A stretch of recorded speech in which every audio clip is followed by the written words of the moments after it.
चलिए, आपका स्वागत है। वक्तव्य प्रस्तुत करिए। वंदन करूं मैं गुरु का,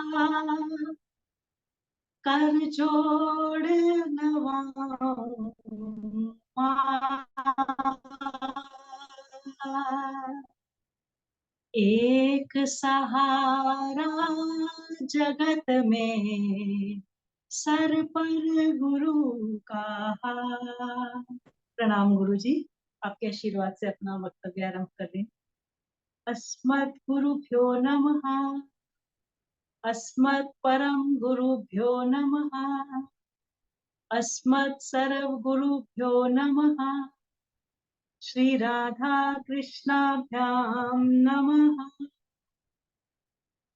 लंबोदरम परम सुंदरम एकदंतम पीतांबरम त्रिनयनम परमं पवित्रम उद्य दिवाकर निभोजल कांति कांतम विघ्नेश्वरम सकल विघ्न हरम नमामि। शरीरं स्वरूपं ततः वा कलत्रं यशश्चारुचित्रं धनं मेरुतुल्यं मनश्चैननगनं श्रीगुरुरङ्घ्रिपद्मे ततः किं ततः किं ततः किं ततः किं नारायणं नमस्कृत्यं नरं चैव नरोत्तमम् देवी सरस्वती व्यासं ततो जयमुदीरये। जयतु देवो देवकी नन्दनोऽयं, जयतु कृष्णो वृष्णिवंश प्रदीपः।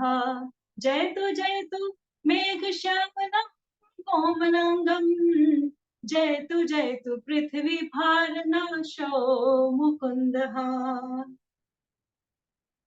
मूकं करोति वाचालं पङ्गुं लङ्घ्यते गिरिं, यत्कृपातमहं वन्दे परमानन्दं माधवम्। रामाय रामभद्राय रामचन्द्राय वेधसे, रघुनाथाय नाथाय सीताय पतये नमः। मनोजवं मारुतुल्यवेगं जितेन्द्रियं बुद्धिमतां वरिष्ठं वातात्मजं वानरयूथमुख्यं श्रीरामदूतं शरणं प्रपद्ये। भक्त भक्ति भगवंत गुरु चतुर्नाम वपुए, इनके पद वंदन किए नासत विघ्न अनेक। कृष्णाय वासुदेवाय देवकी नंदनाय च नंद गोप कुमाराय गोविंदाय नमो नमः। नष्टप्रायेषु भद्रेषु नित्यं भागवत सेव्या, भागवत्युत्तम श्लोके भक्तिर्भवति नैष्ठिकी। श्री कृष्ण गोविंद हरे मुरारे, हे नाथ नारायण वासुदेवा। हे कृष्ण करुणा सिंधु दीनबंधु जगत्पते, गोपेश गोपिका कांतं राधा कांत नमोस्तुते। तप्त कांचन गौरांगी राधे वृंदावनेश्वरी, वृषभानुसुते देवी प्रणमामि हरिप्रिया।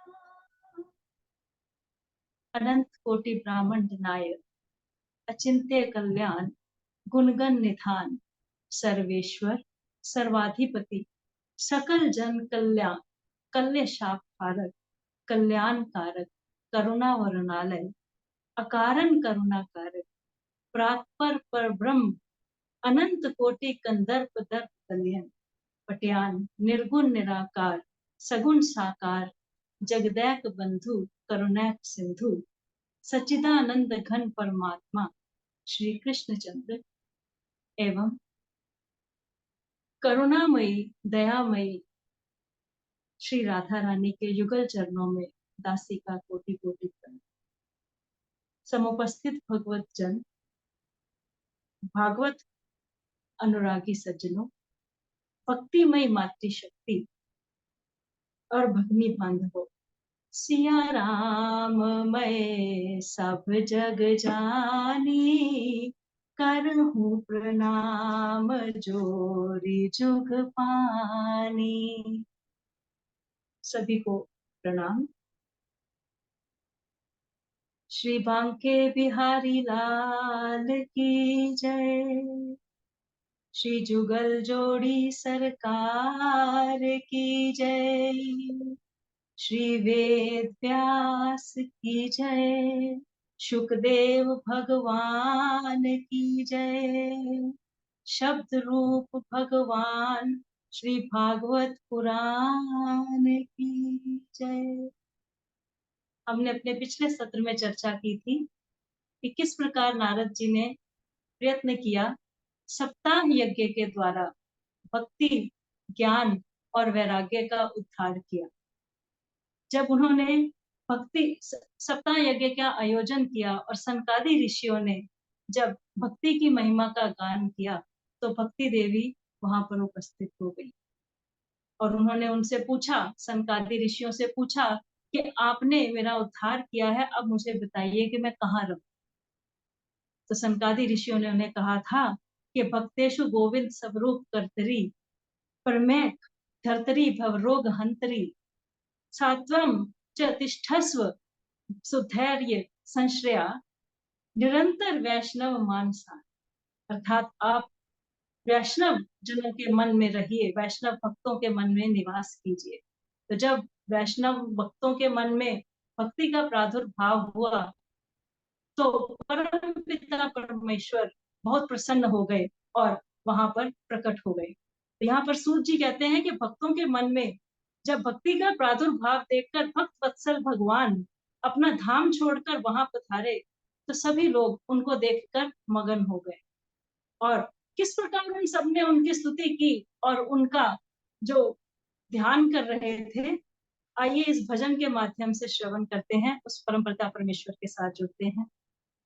श्याम आयो कान्हा आयो, श्याम आयो कान्हा आयो, आयो है गिरधर गोपाल, देखो आयो नंद के लाल, आयो है गिरधर गोपाल, देखो आयो नंद के लाल। फिर आगे उनके सुंदर स्वरूप का वर्णन कर रहे हैं भगवान के और कैसे कह रहे हैं। श्याम वरन पीतांबर सोहे, मोर मुकुट मेरो मन मोहे, तड़ित प्रभासम कानों के कुंडल, गणवन माला कौस्तुभ संग डोले, छवि देख के हुए निहाल, छवि देख के हुए निहाल, देखो आयो गिरधर गोपाल, देखो आयो गिरधर गोपाल। अबीर गुलाल की आंधी चढ़ी है, पुष्प वर्षा की लगी झड़ी है, अबीर गुलाल की आंधी चढ़ी है, पुष्प वर्षा की लगी झड़ी है, सब ही मगन भय सुध बुध खोकर, सूरत सभी की कान्हा में लगी है, पाई छल कर हुए निहाल, पाई झलक और हुए निहाल, देखो आए गिरधर गोपाल, श्याम आयो कान्हा आयो, श्याम आयो कान्हा आयो, आयो है गिरधर गोपाल, देखो आयो नंद के लाल।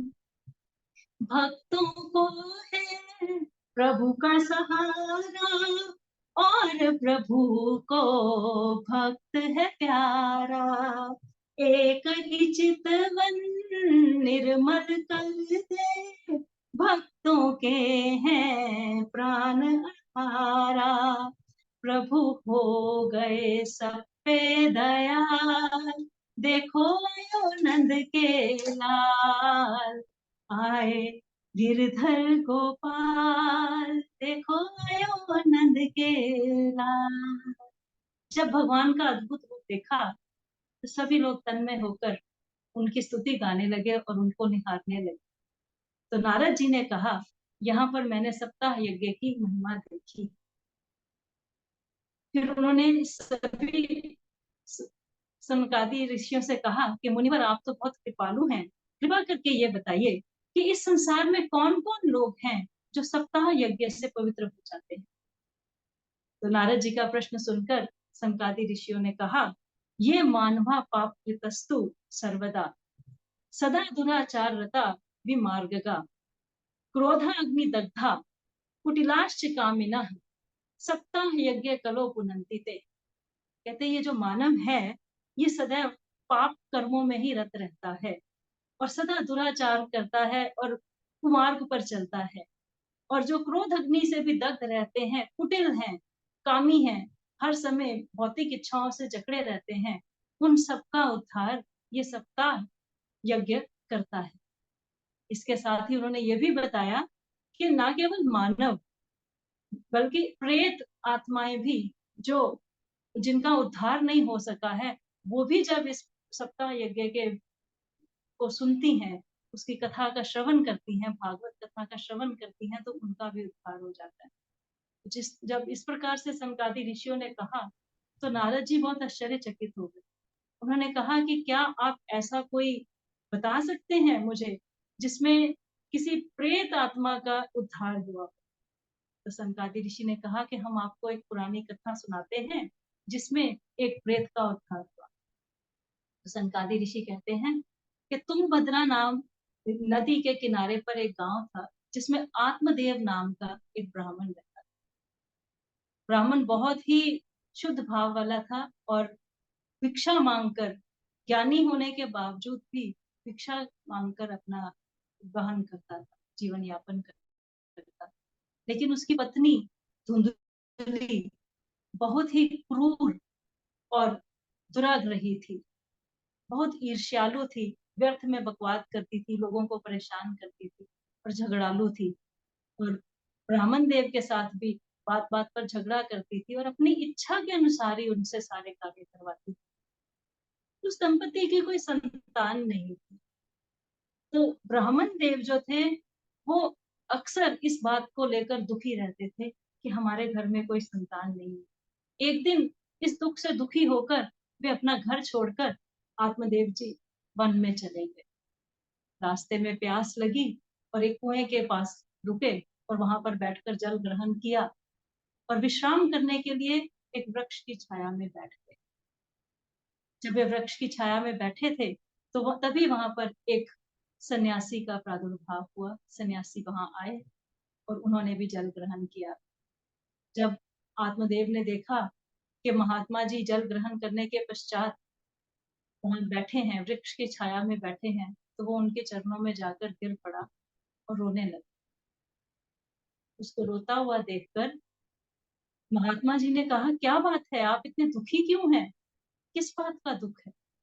तो आत्मदेव ने रोते हुए कहा कि मैं बहुत पापी हूँ, ये मेरे पिछले जन्म के, पूर्व जन्म के पापों का ही फल है कि आज मैं निसंतान हूँ, मेरे घर में संतान नहीं है और मैं आपसे ये याचना करता हूँ कि आप मुझे संतान प्रदान कीजिए। जब वो इस प्रकार से रो रहा था तो सन्यासी तो बहुत ही करुण हृदय होते हैं। तो उन्होंने द्रवित होकर उसके मस्तक की रेखाएं पढ़ी और उसको बताया कि अगले 7 जन्मों तक तुम्हारे जीवन में कोई भी बालक का है ही नहीं है, भाग्य में ही नहीं है। 7 जन्मों तक तुम्हारे भाग्य में बालक नहीं है, तो तुम्हें उसकी आशा छोड़ देनी चाहिए। अब तुम्हारी आयु के तुम तीसरे चरण की ओर बढ़ रहे हो, तो तुम्हें चाहिए कि तुम अपना ध्यान परमात्मा की ओर लगाओ, संन्यास आश्रम और वैराग्य की ओर अपना ध्यान देकर। तो आत्मदेव ने कहा कि नहीं, जब मैं गृहस्थ आश्रम में हूँ तो इसका तो मैं तभी पूरा होगा मेरा गृहस्थ आश्रम जब मेरे घर में पुत्र होगा। उसने कहा कि मेरी स्थिति खराब है कि मेरे घर में जो फल और फूल है वो भी सड़ जाते हैं, मेरी गाय भी बंध्या है, यहाँ तक कि जो मेरे पूर्वज हैं वो भी जल को निश्वास से गर्म करके पीते हैं। जो मैं जलांजलि देता हूँ वो अपनी निश्वास से गर्म करके पीते हैं। तो मुझे बहुत दुख है, मैं आपकी शरण में आया हूँ, तो आपको मुझे पुत्र प्रदान करना ही होगा। अगर आप मुझे पुत्र प्रदान नहीं करेंगे तो मैं आपके चरणों में ही आत्महत्या करूंगी। अब संत तो करुण करुण करुण हृदय थे। वो दुविधा में हो गए कि अगर मैं इसके लिए कुछ नहीं करूंगा तो भी मैं बुरा बनूंगा, और अगर मैं कुछ करता हूँ तो इसका बुरा होगा क्योंकि इसके तो संतान है ही नहीं और ये हठ कर रहा है। उन्होंने उसको राजा चित्रकेतु की कथा भी बताई कि राजा चित्रकेतु जो थे, उन्होंने उनकी 1 करोड़ रानियां थी और सभी बांझ थी। उन्होंने अंगिरा ऋषि से यज्ञ के माध्यम से एक पुत्र प्राप्त किया था, और अंगिरा ऋषि ने पुत्र की प्राप्ति के समय उसे बता दिया था कि यह आपके लिए सुख और दुख दोनों लेकर आएगा। खुशी इस बात की होगी कि आपके वंश में ये पुत्र होगा, लेकिन दुख इस बात का होगा कि इसकी आयु बहुत अल्प होगी, ये आपके पास नहीं रहेगा। लेकिन राजा को उन्होंने पुत्र दिया, तो राजा और रानी तो खुश थे कि उनके पास पुत्र आया है, लेकिन बाकी की रानियां ने मात्सर्य भाव से रहते हुए उन्होंने उस पुत्र को जहर दे दिया और उसका मार दिया। तो राजा बहुत व्याकुल हुए, चित्रकेतु जी। तो अंगिरा ऋषि फिर से उनके पास गए और उन्होंने अपनी योग साधना के द्वारा उनको उनके पुत्र के दर्शन करवाए। तो राजा ने अपने पुत्र से जब बातचीत की तो पुत्र ने कहा, कौन से जन्म के माता पिता है? मनुष्य शरीर तो जब मनुष्य शरीर धारण करता है, साथ ही उसकी मृत्यु निश्चित हो जाती है। आपके भी कई जन्म हुए हैं, मेरे भी कई जन्म हुए हैं, आप मेरे भी कई माता पिता रहे हैं और आपके भी कई पुत्र रहे हैं। तो आप इस तरह से इसमें मत बंधिए, वैराग्य की ओर प्रस्थान कीजिए। तो राजा को जब इसने अपने पुत्र के मुख से जब इस तरह की बातें सुनी तो उनको ज्ञान हो गया, कि उनको लगा कि हाँ, ये जो सब नश्वर है, संसार नश्वर है, कुछ भी हमारे साथ सदैव रहने वाला नहीं है। तो राजा ने सब कुछ त्याग कर अपनी रानी के साथ उन्होंने वन को गमन किया। तो ये सब कहानी के माध्यम से महात्मा ने बहुत प्रयत्न किया कि आत्मदेव समझ जाएं, लेकिन आत्मदेव बिल्कुल नहीं समझ रहे थे। उन्होंने कहा कि नहीं, मुझे पुत्र चाहिए ही। तो फिर महात्मा ने कहा ठीक है। उन्होंने कुछ क्षण के लिए ध्यान लगाया और उसके पश्चात एक फल लेकर उसको दिया, आत्मदेव को दिया, और कहा कि ये अपनी पत्नी को दे दीजिए, लेकिन इसके साथ कुछ नियम भी हैं। उसको 1 साल तक आपकी पत्नी को शांत रहना है, नियम का पालन करना है, सदाचार का पालन करना है, स्नान करना है, शौच दम सबका, ये जो हमारे दैवी संपदाएं हैं और ये जो हमारे गुण हैं, इनका 1 वर्ष तक इसका पालन करते हुए अगर वो जीवन व्यतीत करेंगी तो आपको बहुत सदाचारी पुत्र प्राप्त होगा। तो आत्मदेव जी बहुत प्रसन्न हो गए। उन्होंने वो फल ले जाकर अपनी पत्नी को दिया और उससे सब बताया। तो अब तो बड़ी दुराग्रही थी वो, उसको तो बहुत दुख हुआ क्योंकि वो तो संतान चाह ही नहीं रही थी। उसने अपनी पड़ोसन से जाकर बात की कि मेरे पति इस तरह से मेरे लिए ये फल लेकर आए हैं, लेकिन मैं इसको ग्रहण नहीं करना चाहती हूँ, क्योंकि अगर मैं ग्रहण करूंगी तो मेरा गर्भ ठहर जाएगा, और गर्भ ठहरेगा तो मेरा पेट बढ़ जाएगा। अगर मेरा पेट बढ़ेगा तो मैं कुछ खा नहीं सकूंगी, जब मैं खा नहीं सकूंगी तो मैं कमजोर हो जाऊंगी, तो उससे मेरी मृत्यु हो जाएगी, जो कि मैं नहीं चाहती। तो उसकी पड़ोसन ने कहा कि फिर तुम इसका किसी को दे दो, अगर तुम नहीं चाहती हो। तो उसने अच्छा।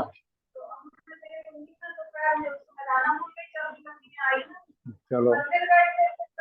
गुरुजी बीच में कुछ आ रहा है। तो धुंधली ने उस फल को ग्रहण नहीं किया। तो धुंधली की बहन उसके घर में आई, तो उसने अपनी बहन के साथ भी वही बात की और उन्हें बताया कि मैं इस पुत्र को नहीं चाहती हूँ, मैं नहीं चाहती हूँ गर्भ धारण करना।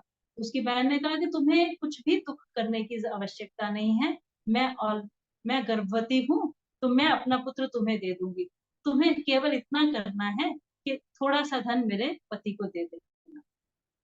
तो धुंधली मान गई। तो जब उसने अपने इसी प्रकार से उसने आत्मदेव को भी कह दिया कि मैंने गर्भ धारण कर लिया है, और उन्होंने कहा कि इसकी जांच करने के लिए इस फल को तुम अपनी गाय को खिला देना। तो उसने भी अपनी गाय को वो फल खिला दिया।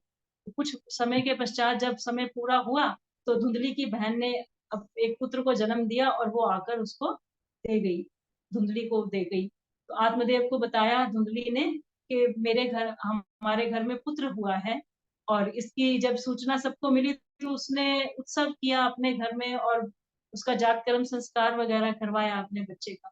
तो वो उसका नामकरण करना चाहते थे, तो धुंधली ने कहा कि नहीं, इसका नामकरण मैं करूंगी। तो धुंधली ने उसका नाम धुंधकारी रखा, अपने बच्चे का नाम।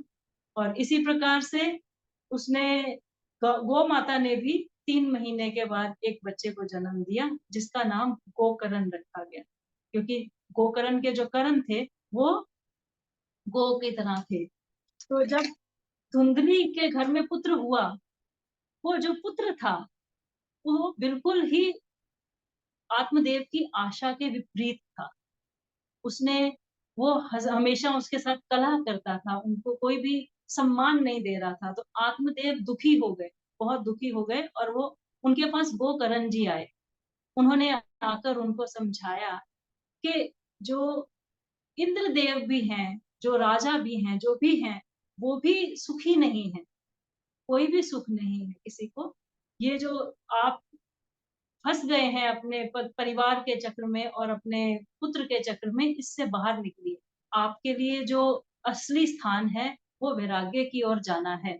तो आत्मदेव को भी अपने पुत्र की बात समझ में आई। उसने कहा कि ये जो देह है, ये तो मांस मज्जा का एक घर है और दुर्गंध का घर है। इससे बाहर निकलिए, इससे ऊपर आपको निकलना है, परमात्मा के साथ आपने अपने आप को लगाना है। तो उन्होंने कहा कि मैं क्या करूं। तो आत्मदेव ने जब पूछा, तो गोकर्ण जी ने उसको समझाया कि आप दशम स्कंध का पाठ कीजिए, तो आपकी सदगति होगी। तो जो आत्मदेव जी थे, उन्होंने अपने पुत्र गोकर्ण का बात मानकर दशम स्कंद का पाठ करना आरंभ किया, और वो परमात्मा के साथ अंत में तदाकार हो गए। जब आत्मदेव की मृत्यु हो गई, तो धुंधकारी बिल्कुल से स्वच्छंद हो गया, और उसने क्या किया, उसने अपनी माता को बहुत परेशान करना शुरू कर दिया। और उसने उनको कहा कि तुम मुझे बताओ कि तुमने धन कहाँ छिपा कर रखा, नहीं तो मैं तुम्हारी हत्या कर दूंगा। तो उससे डर कर धुंधली ने कुएं में कूदकर आत्महत्या कर ली, उसकी भी मृत्यु हो गई। तो अब तो पूरी तरह से स्वच्छंद था धुंधकारी, और वो 5 वेश्याओं के जाल में फंस गया। वो वेश्याओं को अपने घर में ही ले आया, उनकी उनकी इच्छाओं को पूर्ण करने में ही उसका सारा समय निकल जाता। तो वो एक दिन उन्होंने उसके आगे बहुत बड़ी मांग रखी, उन वेश्याओं ने उसके आगे बहुत बड़ी मांग रखी। तो वो किसी भी तरह से चोरी करके, डकैती करके, लोगों से छीन कर उनके लिए लेकर आता था। तो उस दिन भी वो बहुत सा धन और आभूषण छीन कर उनके लिए लेकर आए। उन वेश्याओं ने सोचा कि ये हमारे लिए इतने गलत कार्य कर रहा है, एक दिन जब राजा को पता चल जाएगा कि ये इतने गलत कार्य कर रहा है, तो राजा इसको दंड देगा। जब इसको दंड मिलेगा तो इसके साथ हमें भी दंड मिलेगा, तो हम क्यों ना इसको पहले ही मार देते हैं। तो उन 5 ने मिलकर उसको मार दिया। उसकी मृत्यु नहीं हो रही थी, तो उन्होंने उसके मुख में जलते हुए अंगारे डाल दिए। जिससे धुंधकारी की बहुत कष्टकारी मृत्यु हुई और वो प्रेत बन गया। अब यहाँ पर हम इस भागवत की ये कथा है, हमने इसका श्रवण किया है, इस प्रसंग का, इसका थोड़ा सा प्रतीक समझ लेते हैं। हर कथा में पात्र होते हैं, चरित्र होते हैं, लेकिन उन चरित्रों को अगर हम अपने जीवन के साथ जोड़कर देखें तो हमें इस प्रसंग के ही पात्रों को अगर हम अपने आप के साथ जोड़कर देखें तो इसमें आत्मदेव कौन है? आत्मदेव हम स्वयं हैं, हमारी आत्मा ही है। और धुंधली कौन है? धुंधली हमारी ही बुद्धि है जिसके ऊपर माया का पर्दा पड़ा।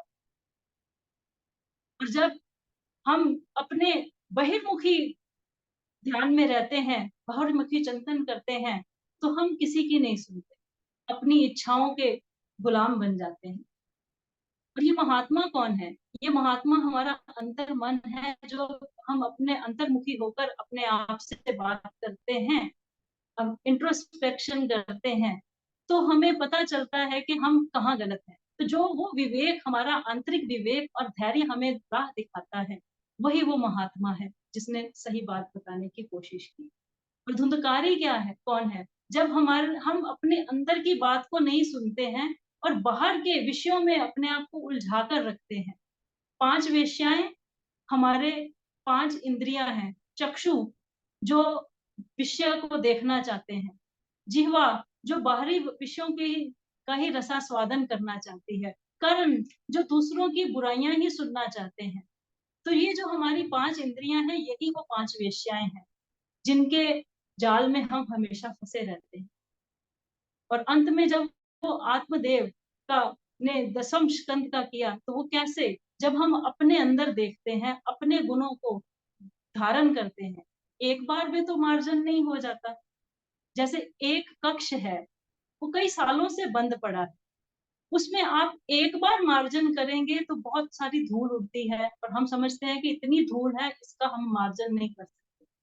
और अगर ऐसा सोचकर हम उसका मार्जन बंद कर देंगे तो वो कक्ष गंदा ही रह जाएगा। उसी प्रकार हमारा अंतर्मन है। एक बार हम अच्छी बात सोच लें और उसके बाद हम अगर उसको नहीं निरंतर नहीं करेंगे तो वो गंदा ही रह जाएगा।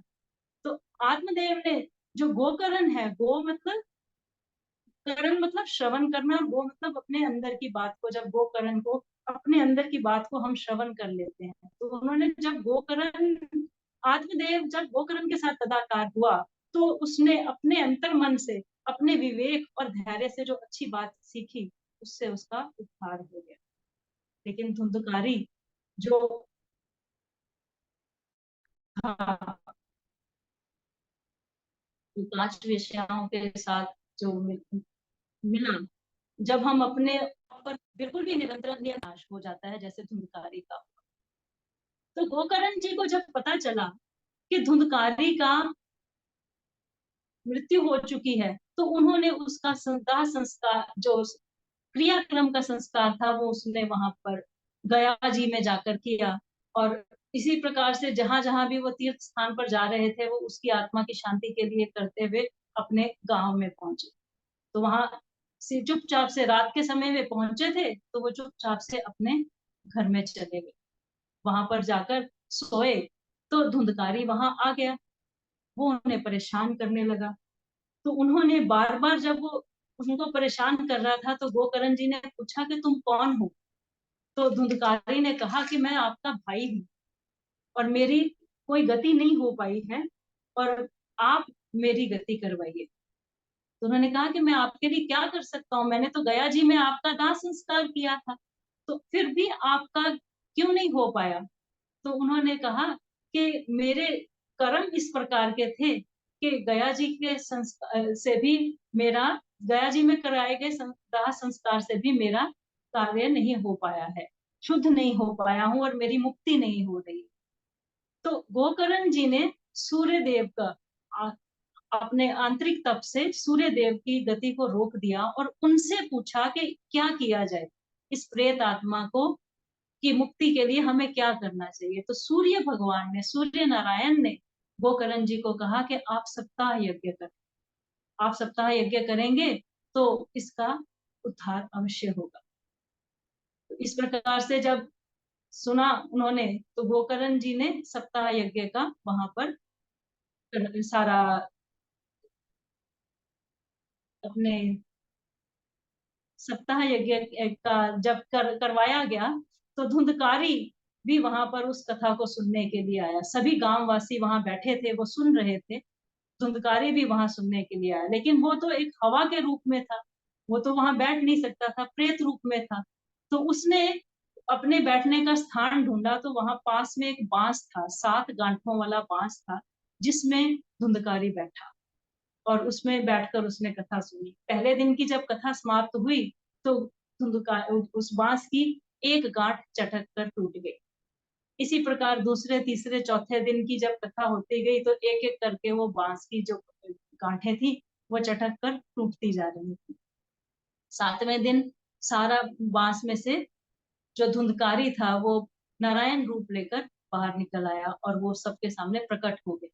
और उसने गोकर्ण जी को आकर कहा कि आपका धन्यवाद है कि आपने, और इस भागवत कथा का धन्यवाद है जिसने मेरा जन उद्धार कर दिया।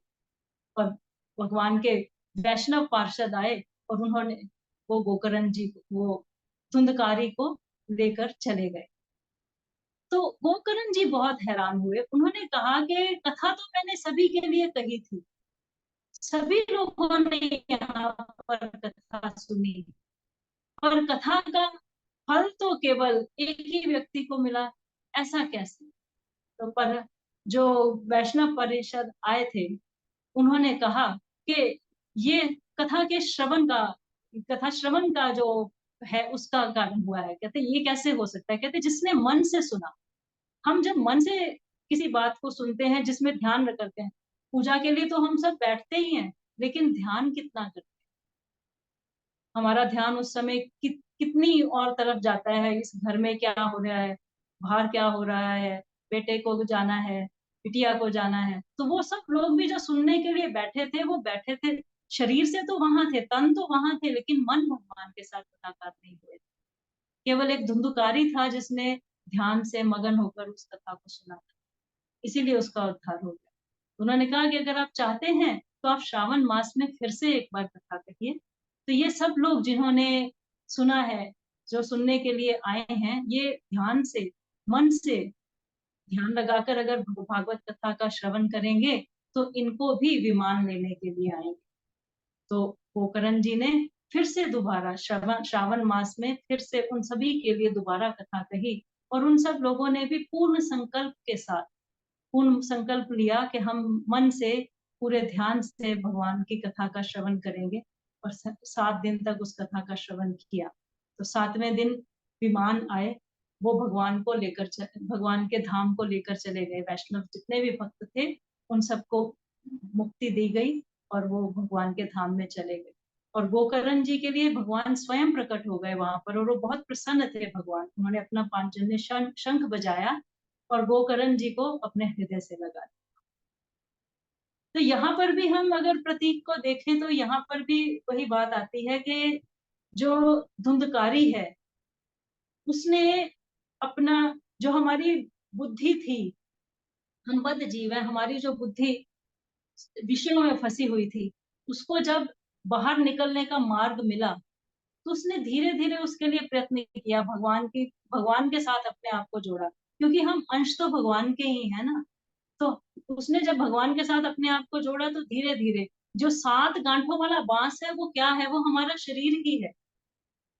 इसमें जो 7 चक्र हैं, मूलाधार, अनाहत चक्र और हमारे मणिपुर, स्वादिष्ठान, सभी चक्र हैं, और ब्रह्मरंध्र तक जो हम जाते हैं, तो धीरे धीरे जब उसका एक एक करके गांठें खुलनी शुरू हुई, नीचे से ऊपर की ओर, उधर की ओर, ऊपर की ओर चलना शुरू हुआ, तो उसकी अंदर से सारी पूरी तरह से सफाई होती चली गई, और धीरे धीरे जब वो ब्रह्मरंध्र तक पहुंच गया, और वो परमात्मा के साथ तदाकार हो गया, और उसको मुक्ति मिल गई धुंधकारी। तो हमें कुछ भी प्रसंग जब हम सुनते हैं, जब हम भगवान के साथ जुड़ कैसे सकते हैं?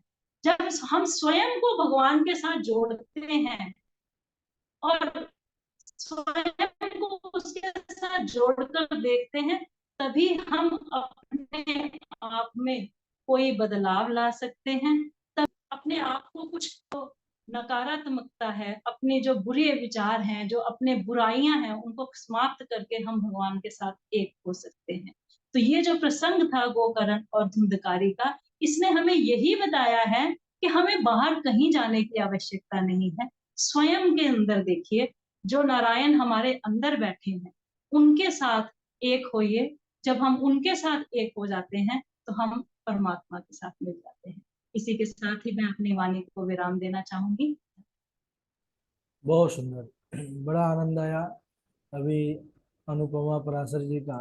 बड़ा ही कुशल वक्तव्य हम सब श्रवण कर रहे थे।